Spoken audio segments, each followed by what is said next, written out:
Greetings everyone! How goes things? I apologize in advance for the sound of my voice. I have a bit of a blocked nose I'm struggling with at the moment. But, welcome to the second video from a series of drawings I did for the Mercenaries of Mischief. If you haven't watched the first video of the series yet, I'd recommend you go and check it out and get the whole story. In case you didn't feel like that right now, I'll just give you a summary instead of being an insufferably lazy and uninspired hack. The Mercenaries of Mischief are an awesome bunch of dudes and dudettes who stream a weekly Dungeons & Dragons campaign on Twitch. They also upload their sessions on YouTube if you don't have the opportunity to go watch their games live, and I'd welcome you to go and have a look and give them a little support. I'll put the YouTube and Twitch links respectively in the description for anyone who wants to go check them out. Oh yeah, I forgot to mention in the last video that I managed to complete my website. I'm super happy about it. I mean, it isn't perfect, but still. For now, it's mostly just a way for me to keep a portfolio where it can't be corrupted or destroyed. But if anyone wants to have a peep at the drawings I've done in the past, they're there for all to see.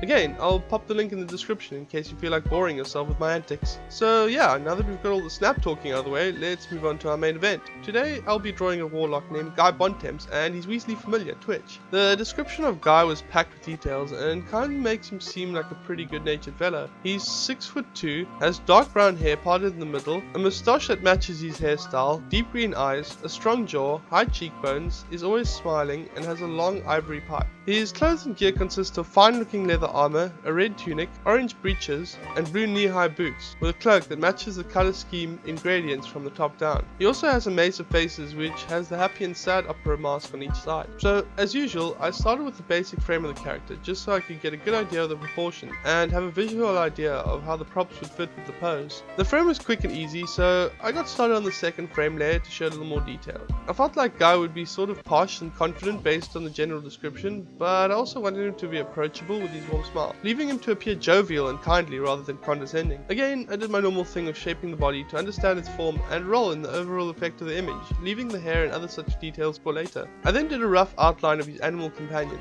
I didn't want to put Twitch on the ground because I felt like it would be too far from the main focus of the image, and I wanted him to be part of it rather than a side detail. Twitch also sports the same hair and spruce moustache like his master, which kind of led to a few chuckles from friends watching me draw at the time. I actually thought it looked funny and adorable at the same time, so I made him look a little ferocious to add to the effect. I was told to draw him wide and flat like a badger instead of long and thin like a ferret. Then I started on the construction layer, adding the hair and moustache on Guy and working on his fine looking clothing. There was a lot of detail in this layer, so I took a little time before it was done, but the point of this was to create a functional and protective armor that could also double as the kind of clothes you could go to fancy parties with. When the assassins jump out of the cake, it's always good to be prepared. What else are you going to do? Ask them politely to give you a moment to get equipped?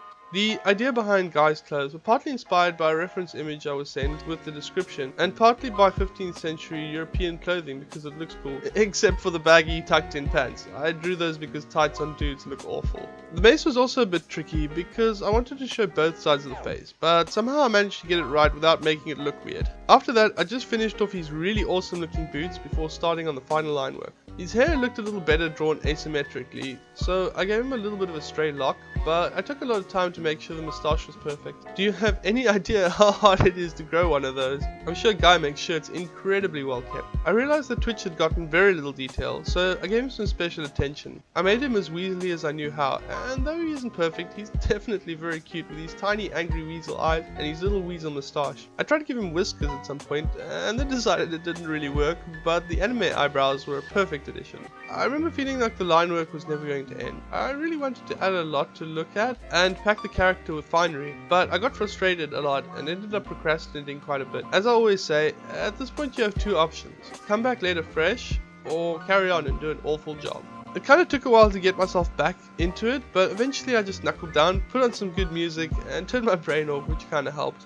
I spent a lot of time on his leather waistcoat, worked on his base, and finished his legs before adding all the smallest details. I wanted detail for this drawing, and I'd be damned if I didn't get it. Suffice to say, it took a really long time, and being the obsessive person I am at 2 AM, I wanted every line to be perfect. I even added patterns on the trim of his clothes and a little bit of chipped paint to the mace. When I took a look at the final line art, although it was pretty much perfect, I wanted more, but sometimes you just gotta let go. Too much detail would have actually required a different art style altogether, and it was already becoming overwhelmed, besides the fact that it was taking forever. I started on just the base color for the image before heading to bed. Base color is generally pretty easy to do. even though my slow ass computer takes a second each time to use the color fill. But in hindsight, I messed this up. Some of the colors just didn't work. For example, red and orange, although analogous, do not work well with blue. Mix this with your brown leathers and more subtle skin tones and you have a bit of an eye breaker, even if you haven't included the funky gradients yet. It's like 2 warms and 1 cool, which totally unbalances the color. Even if it was just a 1-to-1 ratio of cool to warm, this may have actually worked. I did work a little more on this problem after the drawing though, so I'll show you all the final results later. Anyway, after I'd done the color, I called it a night and started on the light and shadow the next day. Doing the shading is probably the most fun part for me, as all you really have to do is color pick off your canvas and simply choose a darker shade.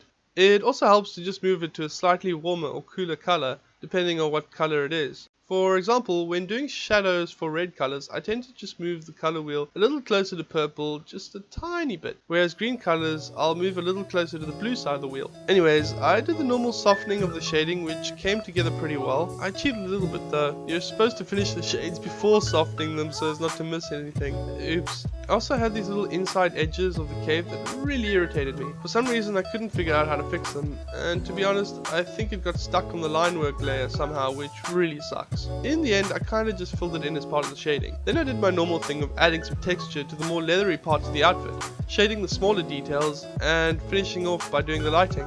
I went back to the maze for a little bit because I wanted to have more detail, as I feel like there's a story behind it. I made it look like it was paint over iron or steel, which gave it more weight and made it feel more like an actual weapon. I really liked the effect of lighting after it was done, but the colors were still bothering me a bit. It might be due to my personal taste though, so I kept them how they were for my commission, though I redid the colors a little bit and sent them in for the sake of open option. This is the better version I felt a little more happy with. I'm not saying the original is bad, but I just like this one better. The line work and the shading were great, and I had no complaints, but this is art, and the only way to improve is to criticize yourself a little bit sometimes. Anyway, I feel like it isn't too bad to show you guys where my faults are when it comes to drawing. For other artists, I'd like my videos to be relatable and actually help others learn and grow with me in the same way that I've learned from other creators. For people watching this for the fun of it, your input is also appreciated, and thanks for all the support. You guys prove that art isn't just exclusively for those who can create it, it's for everyone. On that note, I'm probably going to take a little bit of a break before I do the next video in the series to do something a little different. I've been doing mostly Dungeons and Dragons stuff, and yeah, I love it, but it'd be great to branch out into other art styles and mediums. I did this drawing for a friend's character a while ago, and I really like the style, so I'd like to perfect it a little more while perhaps branching off from the whole tabletop setting. But yeah, you can expect the next video to be something a little different, just to shake it up before I get back to the next character for the mercs. In any case, thanks so much for watching. I'm looking forward to another drawing video with you all soon. All the best, and see you next time. Cheers.